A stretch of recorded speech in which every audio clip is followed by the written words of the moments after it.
विरोधी पक्षांकडून 70 कोटी महिलांचा विश्वासघात। काँग्रेस, तृणमूल, द्रमुक, सपा ते ठाकरे आणि शरद पवारांच्या पक्षाकडून विधेयकाची भ्रूण हत्या।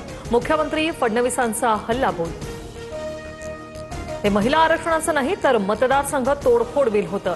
2023 मध्ये नारी शक्ती विधेयक मंजूर। आता कोणती भ्रूण हत्या झाली?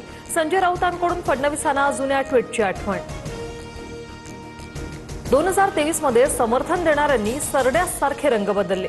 काँग्रेस, ठाकरे सेना आणि पवारांच्या राष्ट्रवादीचा महिला विरोधी चेहरा उघडा पाडू। फडणवीसांची टीका। महिला आरक्षण विधेयकावरून विरोधकांना ओपन डिबेटचं चॅलेंज।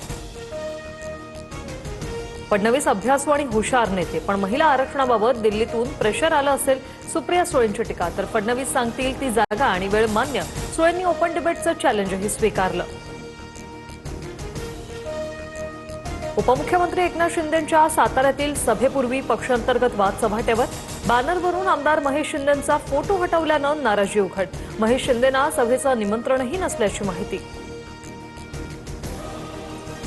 स्वतःच्या जीवावर निवडून येतो। आमदार महेश शिंदेंचा पक्षाला घरचा आहे, तर ज्याचं खावं मीठ त्याच्याशी राहावं नीट। मंत्री प्रताप सरनाईक यांचा महेश शिंदेंना चिमटा।